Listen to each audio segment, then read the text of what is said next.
There's a kind of silence that isn't peaceful. You know the kind I mean, not the silence of a sleeping house or a still morning, not the silence of snow falling or a fire burning low. I'm talking about the other kind, the silence that has weight to it. That sits on your chest when you're trying to breathe. That makes the hair on the back of your neck stand up before your brain has even caught up to the reason why. That barn had that silence. I'd ridden past it 100 times in the 6 years I'd worked the Callaway spread. Always gave it a wide berth without really knowing why. My horse, a 15-year-old roan mare named Sutter, would veer left on her own every single time we came within a quarter mile of it, like she'd already made up her mind about the place long before I ever thought to ask questions. I used to laugh at that. I'm not laughing now. Old man Harlan Dietz told me to stay away from it the first week I arrived. Didn't dress it up. Didn't explain. Just pointed one weathered finger from the porch of the main house and said, "That barn's been closed 50 years. Don't you go near it, son. Don't you even look at it too long." I was 24 and full of the particular kind of stupid that comes with being 24. I thought he was eccentric, maybe a little gone in the head. I filed his warning away under old man talk and didn't think much of it again. Until the night I found the girl inside it. Until the night I understood, finally, terribly, what that silence had been holding. This is what happened. I'm writing it down because I need someone to know. Because I'm not sure I'm the same man who rode out that evening, and I figure if I write it down, at least the man I was exists somewhere on paper. His name was Elias Runningwater, and this is his story more than it is mine. But mine is in here too, woven into his the way two rivers run together in a canyon, separate, until suddenly they aren't. Stay with me. It matters that you understand all of it. The locked door and the man who knew what was behind it. The storm rolled in from the northwest, the way bad things usually do in this part of Wyoming, fast and without apology.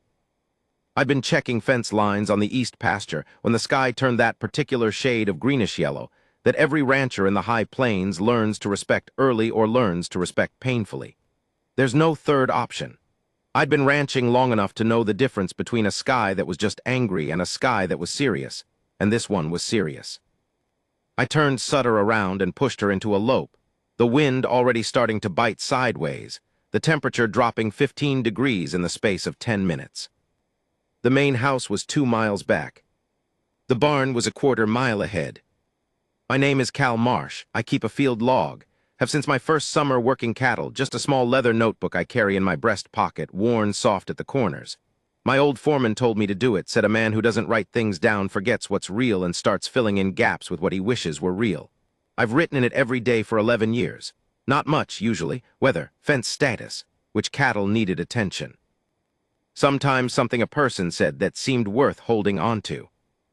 I'm writing this down now, because that's the only thing I know how to do when something cracks me open.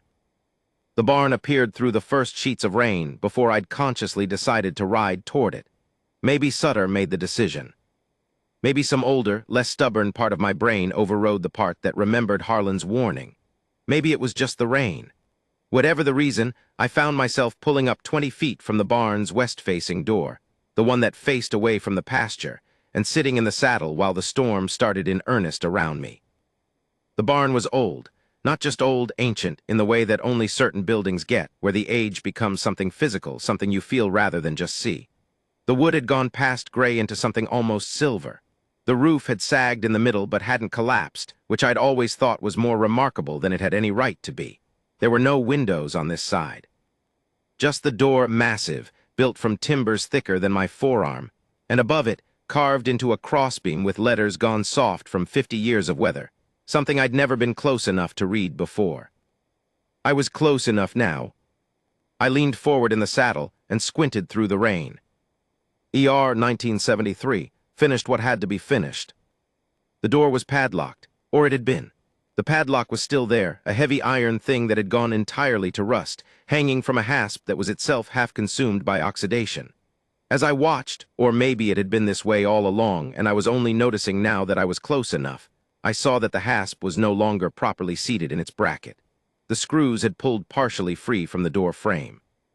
The whole assembly was essentially theatrical. It looked locked. It wasn't. That should have been enough to make me turn around. It wasn't. I dismounted, tied Sutter to a fence post that was probably as old as the barn, and walked the last 20 feet to the door. The storm hit its first real peak just as my hand touched the iron handle. The wind came in a gust that bent the grass flat and sent a sheet of cold rain directly into the back of my neck, running down my collar. I pushed the door and it opened. Not easily. The hinges ground out a sound that I will describe only as the sound a door makes when it hasn't been opened in a very long time and doesn't want to start now, but it opened. The darkness inside was immediate and total. I stood in the doorway for a moment, rain hammering the back of my jacket, and let my eyes adjust. Then the lightning came, and in the white flash half-second of it, I saw her. She was in the far left corner, pressed against the wall, her knees drawn up to her chest, her arms around them. She looked about 12 years old. She was soaking wet, which meant she'd been here before the storm. She was looking directly at me with the particular stillness of an animal that has decided the only viable option is to be very, very quiet. Then the lightning ended, and the dark took her back. "I can see you," I said, which was the most idiotic thing I could have said in that moment. But I was startled, and my brain was running slightly behind the rest of me. "You don't have to, I'm not going to. My grandfather told me to wait here." Her voice was steadier than I expected, lower too for a kid that age. "Okay," I said. I didn't move from the doorway. The rain was still hitting my back. "Where's your grandfather?" A pause that went on slightly too long. "He was supposed to come back an hour ago." I stood there for a moment, doing the calculation that anyone does in a situation like that. The storm, the failing light, the fact that this barn had supposedly been closed for 50 years, the fact that there was a child in it who'd been here alone long enough to get soaked before the rain even started, the fact that someone had sent her here specifically. "Can I come in?" I asked. Another pause.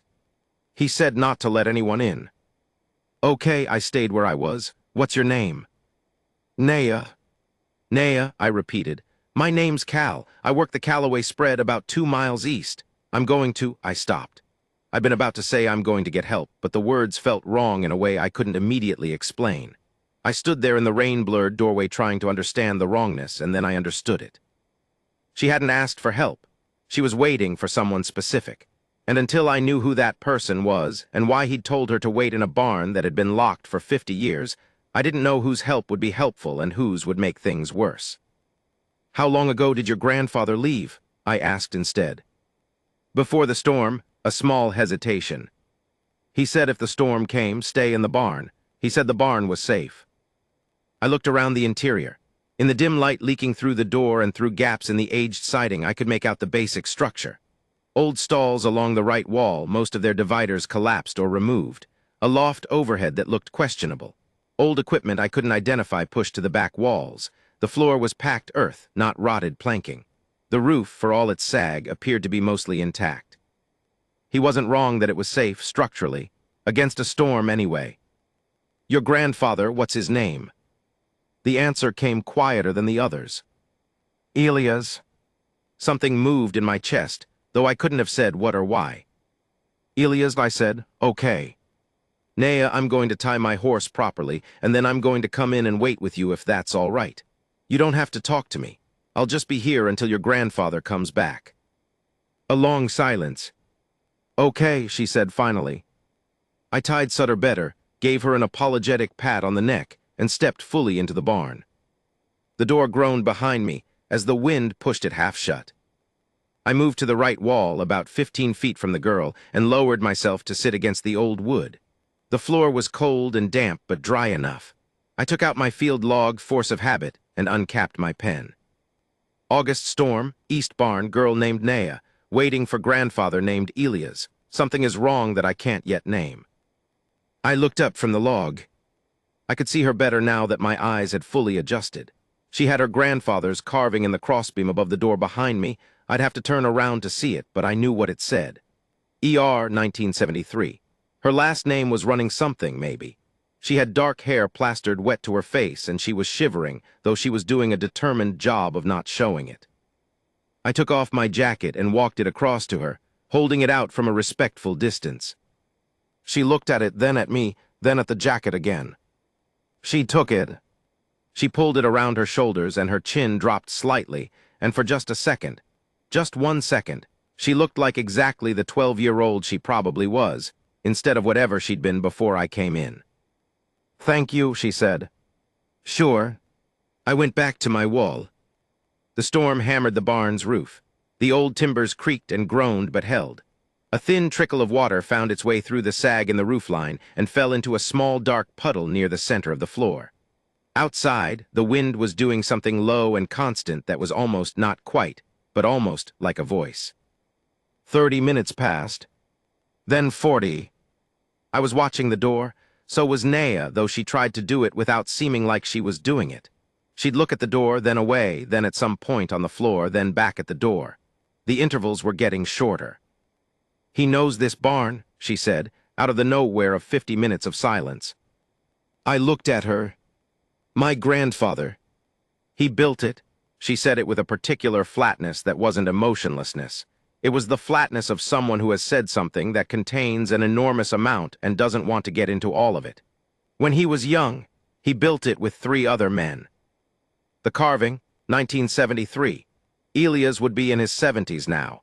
He'd have been in his 20s in 1973, young enough to build a barn, young enough to carve his initials in the crossbeam when the work was done. "Why has it been closed?" I asked. Because Harlan Dietz had said 50 years, and that was 50 years ago, and that was 1973, and I was doing the math even though some part of me was telling me not to. Naya looked at me for a long moment. Her eyes were very dark and very steady, and she had the look of someone deciding how much of a thing to say. "Because of what happened," she said, "when they finished building it. The wind found a gap somewhere in the siding, and the barn filled with a sound like breathing. I wrote in my log something happened here in 1973. Elias built this barn. Elias closed it. Elias sent his granddaughter here. None of this fits together yet." Then Elias Runningwater walked through the door. He was not what I expected. I don't know what I expected exactly. Some composite of every old man I'd ever imagined saying a word like granddaughter about a girl like Naya. Someone bent, maybe. Someone visibly carrying the weight of years. What I got was a man of perhaps 72 or 73 who stood in the doorway of the barn like the doorway had been sized for him personally, water running off the brim of a hat that had seen 30 Wyoming winters without complaint. He was lean in the way of men who have never stopped working. His face was deeply lined, particularly around the eyes, and those eyes, even in the dim light, even from across the barn, had the quality of a person who has looked at many things and thought hard about all of them. He saw me before he saw Naya. His body didn't change, but his eyes went through several things very quickly. Recognition that I was there, assessment of whether I was a threat, conclusion that I wasn't. And then he looked past me to Naya, and something in his face went soft in a way that was completely at odds with the rest of him. "Shimasani," he said. Not her name, something else, something in a language I didn't know, something that from his mouth sounded like "you are still here," and I am glad all collapsed into one word. Naya was on her feet before he'd finished crossing the barn to her. She was 12 years old and she didn't run to him. She walked, with the controlled urgency of someone who is refusing to run. And when she got to him, she pressed her face against his chest, and he put one big hand on the back of her head, and they stood like that for a moment while the storm made noise around the walls. Then he looked at me over the top of her head.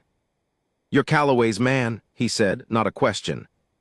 "Cal Marsh," I said. "I got caught by the storm." He was quiet for a moment, looking at me. "Old Harlan tell you about this barn. First week I worked here, told me to stay away from it. But you came in." She was alone and the storm was bad. He looked at me for another moment.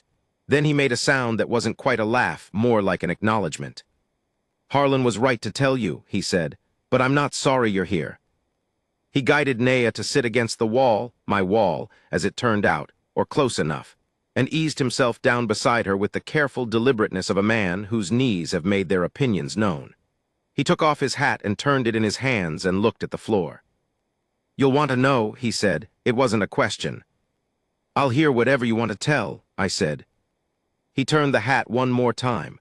A nervous gesture, or something that had been a nervous gesture once and had become habit. "I built this barn," he said. 1973, with 3 other men, my cousin Tommy, a Crow man named Joseph who worked the Dietz ranch back then. and a white man named Porter who owned 40 acres on the north side of the valley. He said Porter's name with the same flatness Naya had used when she said because of what happened. Contained, deliberately level. We built it in 3 weeks, Elias continued. Good work, solid work, we were proud of it. I carved our initials up there. He tilted his head toward the crossbeam. When we finished. There used to be 4 sets of initials, now there's 1. I waited. Porter wanted us to brand it, Elias said. The barn, his mark on the lintel, big P with a brand iron. He'd bought the use of the pasture from the Cowboy family, the old grandfather, not the one you work for, and he said it made the barn his, even though we'd built it. The wind found the gap in the siding again. That breathing sound. I told him no, Elias said. Not because of the mark, because of why he wanted the mark. You understand the difference. Yes, I said, and I did. He looked at me and seemed to decide something. Porter went to the sheriff, he said.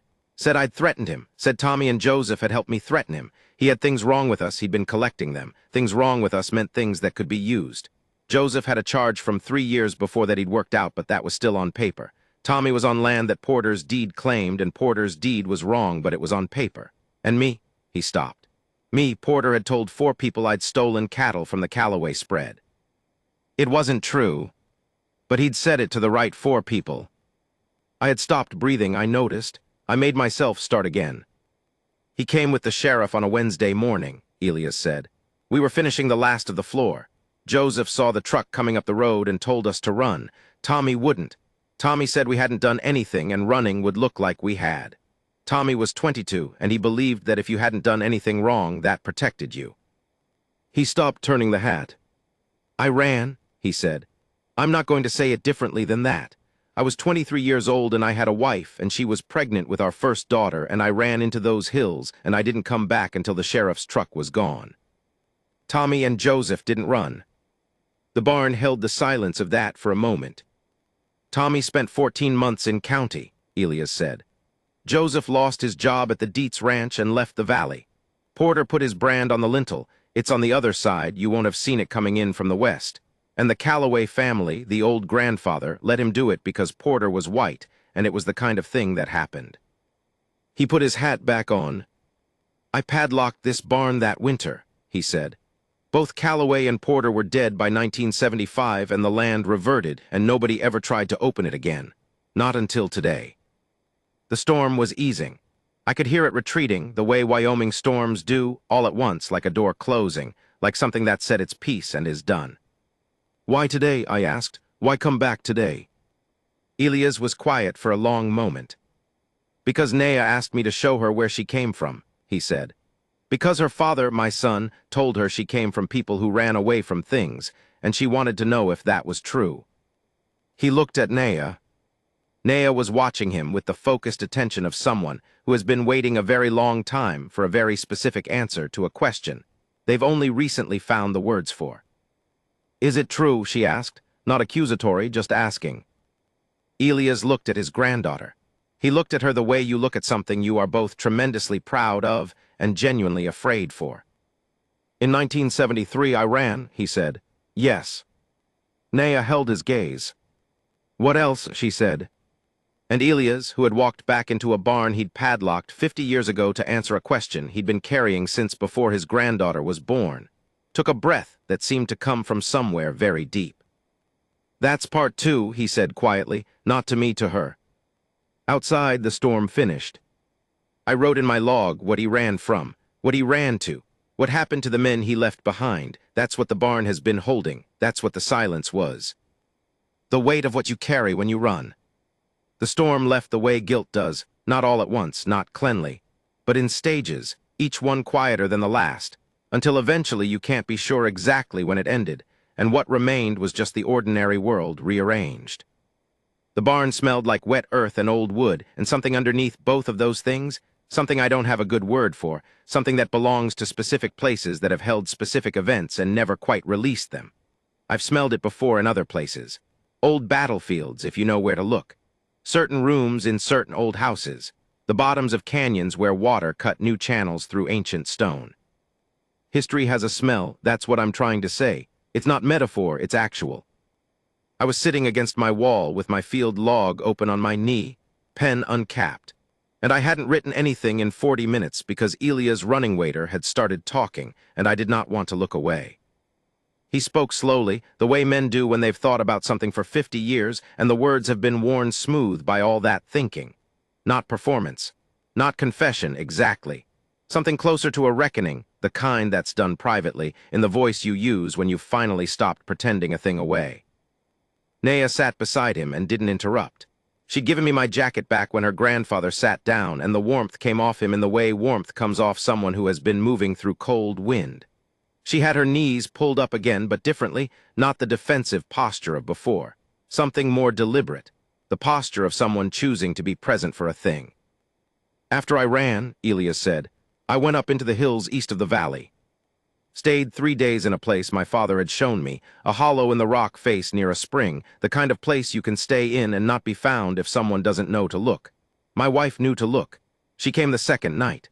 She told me what had happened. He stopped for a moment. Tommy had been arrested.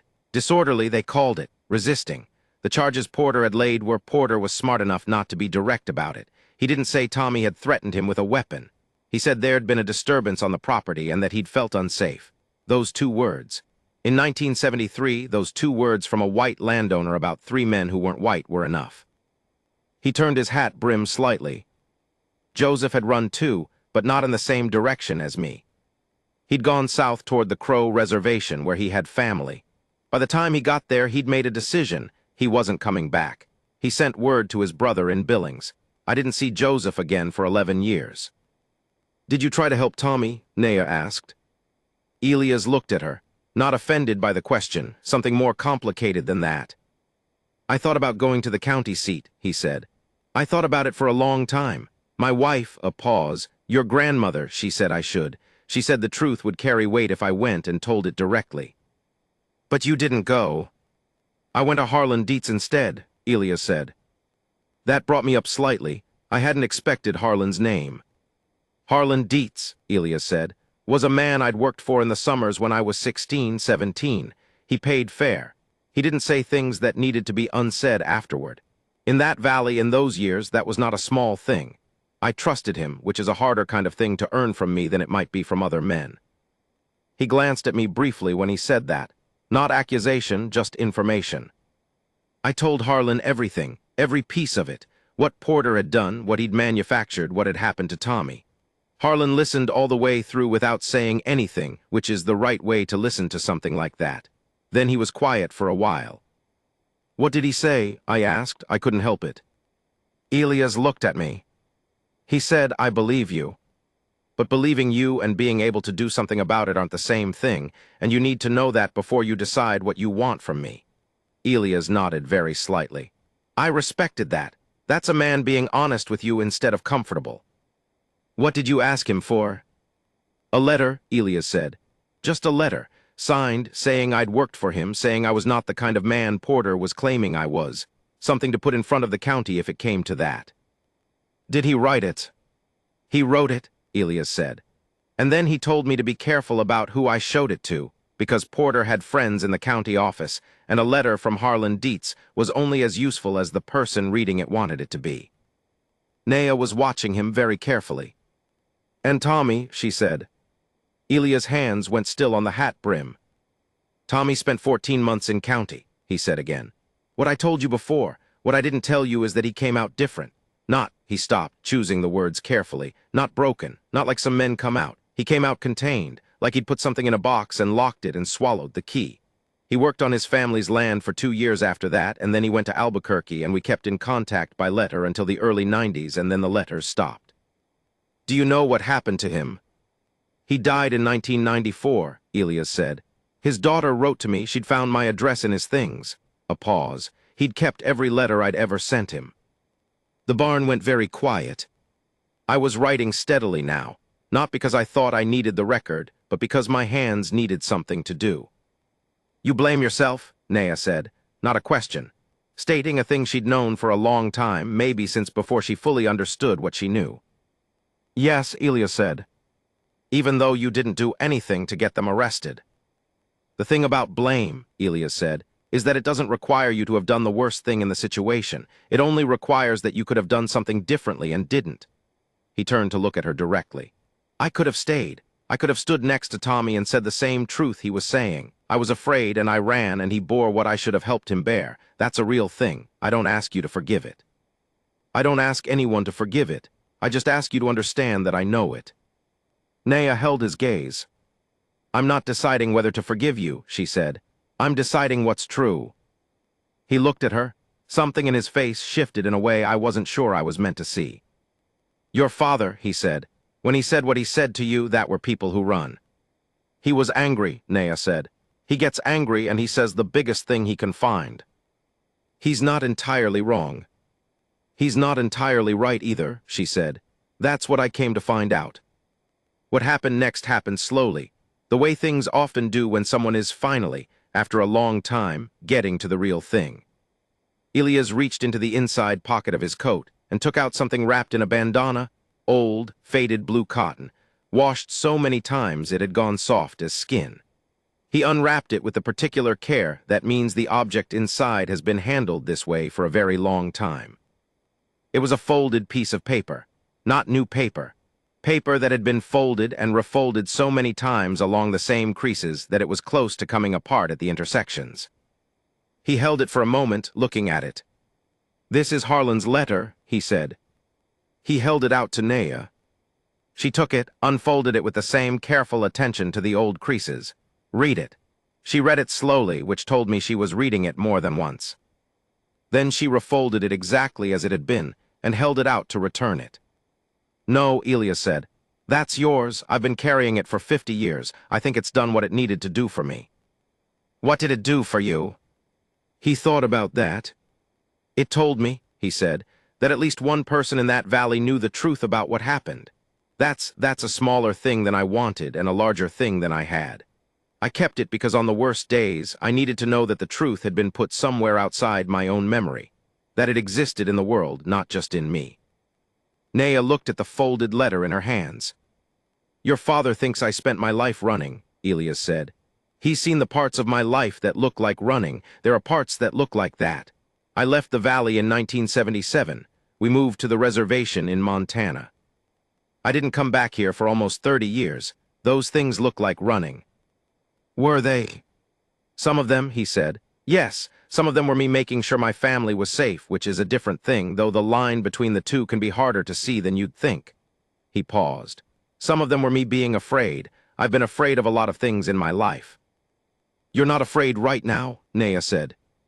He looked at the barn around him, at the old stall dividers, the packed earth floor, the silver-gray walls with their gaps and their history. I've been afraid of this barn for 50 years, he said. Every time I thought about coming back, something in me wouldn't, kept finding reasons. The drive was too long, the timing was wrong, I was too old, my knees. He made a short sound, self-deprecating.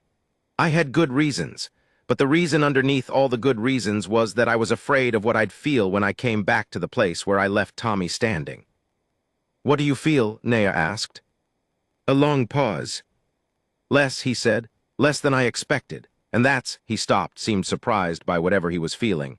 That's both a relief and a kind of grief, because I think I expected this place to have held what I was feeling in 1973. And it hasn't, it's just a barn, old and empty and wet from the storm. The thing I was afraid of was inside me the whole time, not in here. I looked at the carved initials above the door. ER 1973, finished what had to be finished. What does the carving mean? I asked. I'd been holding the question for a while. Elias looked up at it. That was Tommy's idea, he said. When we finished the floor, he said we should mark it. He was the one who wanted to carve something, not just initials, not just a date. He said finished what had to be finished, which I thought at the time he meant the barn. A pause.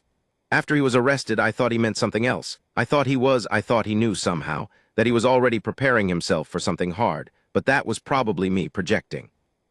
Maybe he meant both, Naya said. Elias looked at her. Maybe he meant both, he agreed. The light outside the barn had changed while we'd been in here. That post-storm afternoon light, everything washed and clarified, the air thin and cold and smelling of rain-wet grass. Through the gaps in the siding, I could see the pasture and the hills beyond it. the sky still dragging the last gray edges of cloud toward the northeast. I'd stopped writing in the log. At some point, I just stopped and sat with the pen in my hand and listened. My field log was for recording fence line conditions and cattle counts and things people said that seemed worth holding on to. This seemed worth holding on to, but writing it felt wrong somehow, like recording a ceremony. You don't transcribe a ceremony, you attend it.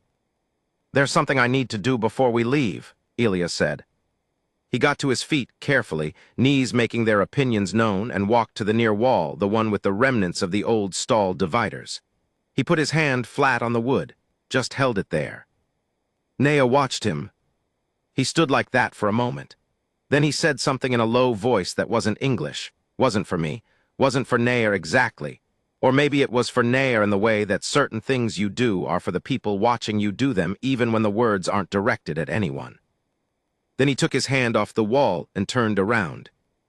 "Tommy," he said, to me, to Naya, to the barn. His full name was Thomas Redcloud Yazzie. He was 22 years old when they arrested him. He liked to fish. He had a laugh that started slowly and then got away from him. And by the time it was finished, everyone around him was laughing too, even if they didn't know why. He said it like a man saying a name in front of a monument. Naya was very still. "I should have said his name here a long time ago," Elias said, "but I wasn't ready." The old barn held the name. I stood up without really deciding to, and I wrote Thomas Redcloud Yazzie in my field log. Because a name like that, said in a place like this, deserves to be written somewhere. "Now," Elias said, looking at Naya, "we should go. Your mother will be." "I know," Naya said. She stood. She was still holding the folded letter. "One more thing," Elias said. He was looking at me. "Harlan Dietz. When he told you to stay away from this barn, did he say why?" "No," I said. "Just that it had been closed 50 years. I thought he was." I paused. "I thought it was eccentricity." Elias nodded slowly. "When Harlan Dietz was old enough to think about regret," he said, "he thought about this barn. He thought about what he should have done in 1973 instead of writing a letter." He paused. "He told me this the last time I saw him. He said he'd told every worker who came to Callaway to stay away from it because he didn't want the barn touched until he'd figured out what it deserved. And then he got old and he never figured it out." "What does it deserve?" I asked.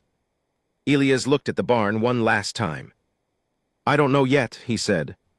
"That's a question for later." He walked toward the door. Naya followed him. I followed Naya. At the door, Elias stopped and looked at me. "Cal Marsh," he said, "you keep a log." "Yes." "Write it down," he said. "Not for me. Write it down so it exists somewhere that's not just in me and in Naya and in a folded letter that's falling apart at the creases.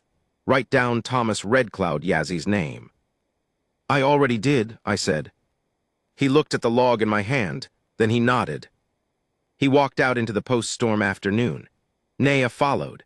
I stood in the door of the barn for a moment, looking back at the interior, the old stalls, the packed earth, the sagged roofline, the carved initials above the door. Finished what had to be finished. Then I walked out too. What the barn held and what it finally let go. 3 weeks passed between that afternoon and the next time I saw Elias Runningwater. In those 3 weeks, I did what I always do with things I can't quite put down. I carried them. In the morning while I was checking fence line, I thought about Tommy Yazzie at 22, standing his ground while 2 other men ran. In the evenings when I was writing in my log, I'd flip back to the page where I'd written his full name and look at it for a while before writing anything else. Sutter noticed I was distracted. Horses do. She'd turn and look at me sometimes. That particular look a horse gives you when it's decided you are not fully present, and it considers this a lapse. I rode past the barn twice in those 3 weeks. Both times I stopped Sutter at the same distance as always, that instinctive quarter mile, and looked at it. The door was still ajar, the way I'd left it when I walked out behind Elias and Naya. The rain had been through twice more, and the silver-gray wood had darkened at the base. Nobody had been back. On the 3rd week, Harlan Dietz came down off his porch when I rode in from the east pasture. This was unusual. Harlan was 79 years old and had the deliberate movement of a man conserving himself against an unknown but finite future budget. He didn't come down off the porch for things that could be handled from the porch. "You went into the barn," he said. It wasn't an accusation. Harlan didn't really do accusation, he stated things. Storm caught me, I said. You met Elias? Yes. He was quiet for a moment, looking out at the pasture. He tell you what happened? Harlan asked. Yes. Another quiet. I wrote the letter, Harlan said. I want you to know that. I know it wasn't enough. I've known that since about 1975, but I want you to know I wrote the letter. He told me, I said. He kept it 50 years. Harlan absorbed that. He came back, Harlan said. After all this time, he came back. He came back to show his granddaughter where she came from. Harlan was quiet for a long time. I've been trying to figure out what to do about that barn, he said. Since my father let Porter put his brand on it and I was too young and I was too much my father's son to say anything. I've been thinking about it for 50 years, same as Elias. What do you think it deserves? I asked. He looked at me sharply, then the sharpness eased. He said that to you, Harlan said. I figured he would. Do you know the answer?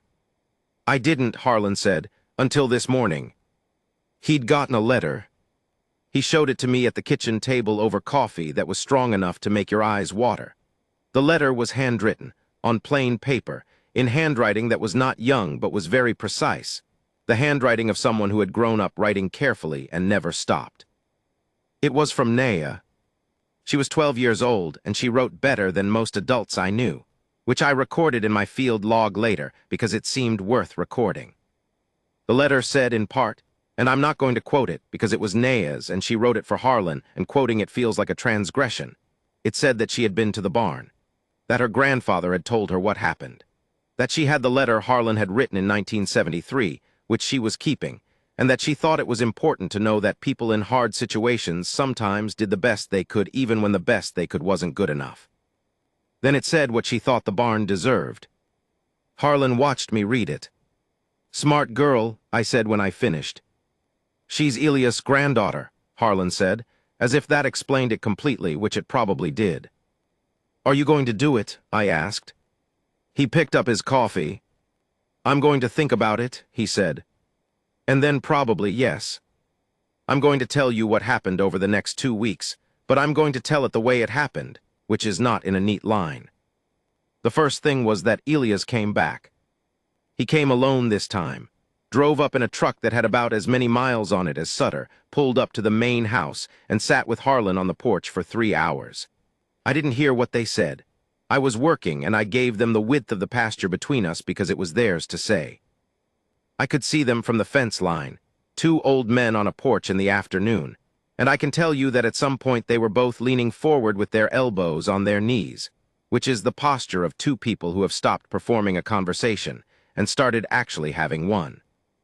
At another point I looked up, and Harlan was looking at something in his hands, and Elias was looking at him, and neither of them was talking. When I came in at the end of the day, Elias' truck was gone. Harlan was still on the porch. We're going to do it Saturday, he said. Okay, I said. I didn't ask any more questions than that, because he'd tell me what he needed me to know when he was ready to tell it. Saturday. I want to get this right. The morning was clear, the kind of Wyoming August morning that makes you feel briefly that you understand why people live in Wyoming before you remember January.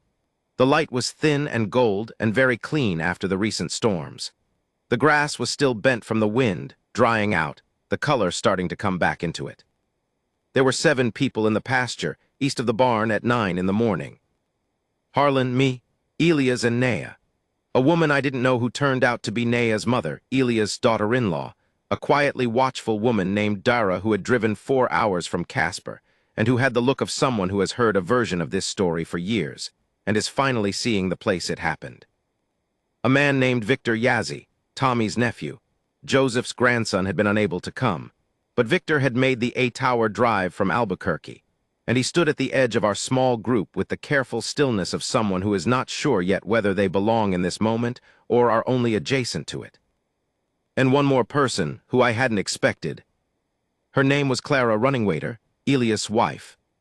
Naya's grandmother, the woman who had come to him in the hills in the dark in 1973 and told him what had happened, who had told him he should go to the county seat, who had stood in the doorway of every decision he'd made since, and who had, apparently, decided that after 50 years she wanted to see this through. She was small and very upright, and she had Elias' same quality of eyes, the quality of having looked at many things and thought hard about all of them. And when Harlan introduced himself to her, she held his hand in both of hers for a moment longer than a simple handshake and said, "I know who you are." That was all. What happened next was not ceremonial in the planned sense. There was no agenda. Nobody made a speech. What happened was that Elias walked to the barn door and stood in front of it for a moment. Then he pushed it open the rest of the way, all the way, so the light came in fully for the first time in 50 years, and the morning came into the barn. We followed him in.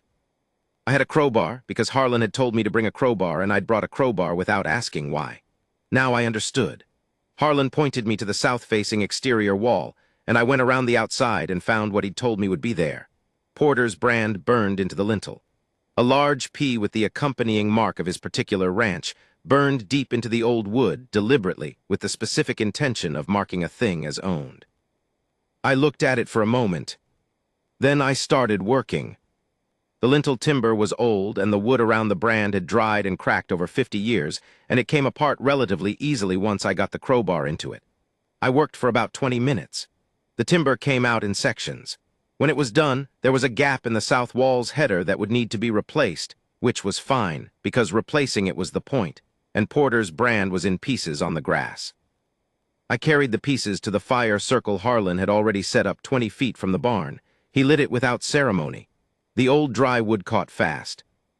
Inside the barn, I could hear voices, not what was being said, just the sound of it, several people in a space talking quietly.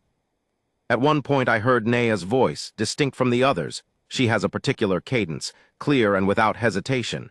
And then Elias' voice answering her. And then Victor Yazzie's voice, lower, saying something I couldn't catch. I stood by the fire and tended it, and let them have what they were having inside. After a while, Clara came out and stood beside me. We watched the fire for a moment without talking. "He's been carrying this a long time," she said, not really to me. "Yes," I said. "He's stubborn about guilt," she said, "more stubborn than about anything else. I've been trying to put it down for him for 50 years, and he won't let me." "Maybe it wasn't yours to put down," I said, and then worried that was a presumptuous thing to say to a woman I'd met 40 minutes ago. She looked at me. "No," she said, "it wasn't, I know that. I just wanted to help him, and I couldn't help him with that particular thing." She looked back at the fire. "But Naya could." "How?" Clara was quiet for a moment. "Because Naya asked him the questions he'd never been able to ask himself," she said. "A man can carry guilt for 50 years and still not be able to form the right question about it. He needs someone from the outside of him to ask it. His son couldn't. They fight like two rocks, those two. I couldn't. He loves me too much to be honest in the painful way in front of me." She made a small sound that might have been amusement. "But a granddaughter who wants to know the truth, who asks what else when you've stopped short of it, that he couldn't deflect." I thought about Naya, 12 years old in the dark barn, saying what else? The particular bravery of asking a question when you're not sure the answer is one you can hold. "She's going to be something," I said. "She already is something," Clara said. "We just haven't seen all of it yet." When they came out of the barn, all 5 of them, Elias last, pausing in the doorway and looking back once in a way that I chose not to watch too closely, they gathered around the fire and stood in a rough circle while Porter's brand finished burning. Victor Yazzie said his uncle's name, Thomas Redcloud Yazzie.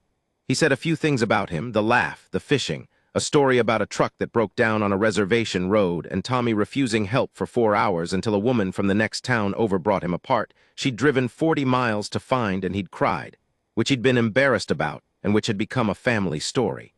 He said his uncle had carried Elias letters all his life.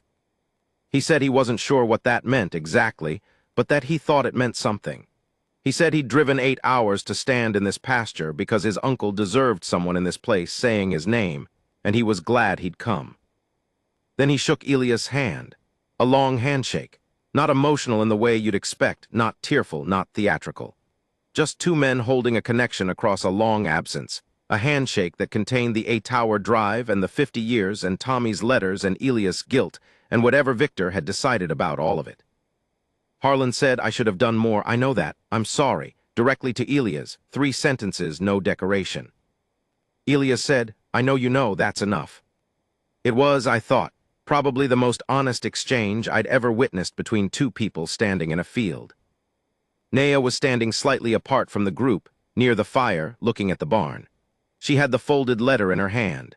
I watched her refold it and put it in her jacket pocket, and then look at the barn again with an expression I tried not to catalog too specifically because it was hers.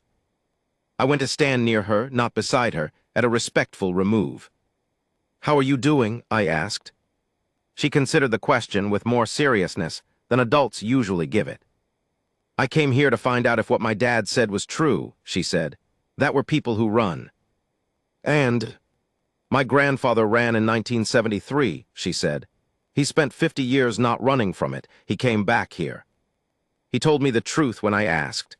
She was quiet for a moment. I don't know what my dad means by people who run. I think he means something about our family. I think he's angry about something that's not really the barn. She turned to look at me. Do you know what I mean? Yes, I said.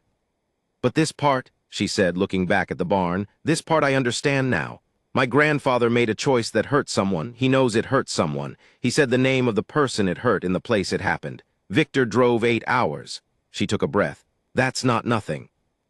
No, I said, it's not. It doesn't fix what happened to Tommy, she said. No, I said. But it's real, she said. It happened today, and it's real, and it'll still have happened tomorrow. I looked at the old barn, the door standing open, the morning light going all the way in. What do you think it deserves? I asked. It was the question Elias had left open. Naya looked at the barn for a long moment. I think it should stay standing, she said. But with the door open, not locked, not closed, she paused. And I think someone should replace the letters in the carving. They're almost gone. Someone should recut them so they stay. Finished what had to be finished. Tommy Yazzie's words and Elias' chisel, and 50 years of weather softening them toward invisible. I can do that, I said. She looked at me. You carve, she asked. I'm adequate, I said. I won't win any prizes. She seemed to consider whether adequate was sufficient for this particular task. Okay, she said. Yes, someone adequate should do it. That feels right. They left in the early afternoon, the fire burned down to ash and the brand gone into it. Harlan walked Elias to his truck and they shook hands for a long time. Clara walked beside Naya to the other car, their heads closed together, talking quietly. I stood at the edge of the pasture and watched them go. Then I went and got the carving tools from the tack room. I do have a set, adequate ones, which is what I'd said, and I walked back to the barn and stood in the doorway where the light was best. The letters in the crossbeam were worn thin. Another 10 years and they'd have been gone entirely. I worked for 2 hours. My hands are not a craftsman's hands. The letters I cut are not beautiful. They are legible, which is what matters, and they are deep enough to last another 50 years, which is what was asked of them without being asked. Finished what had to be finished. When I was done, I sat in the doorway of the barn for a while with my carving tools across my knees and looked out at the pasture. Sutter was visible in the far east, grazing the good grass near the fence line, her tail moving slowly in the afternoon heat. I took out my field log. Thomas Redcloud Yazzie said out loud today in the place where he stood. Victor Yazzie drove 8 hours. Elias Runningwater said his name and the barn held it. Naya Runningwater is 12 years old and asks questions that adults spend 50 years not finding the words for. The letters are recut, deep enough to hold. I looked at what I'd written, then I wrote one more line. Harlan was right to warn me away from this barn. He was right that it had been closed 50 years. He didn't tell me what it was holding. I thought about writing more, trying to explain something about what this meant, about guilt and time and the difference between running and surviving, about how a 12-year-old girl asked what else, and a 73-year-old man finally found the answer. But I've learned from 11 years of field logs that the most important sentences are the ones you don't write. The reader, even when the reader is only yourself, deserves the room to arrive at the meaning on their own. I closed the log. I looked back at the carving one last time. Then I left the barn door open and walked back across the pasture in the late afternoon light, toward the main house, toward Sutter waiting at the fence, toward whatever came next. Behind me, the old barn stood in the long grass with its door open to the sky for the first time in 50 years, holding the afternoon light and nothing else.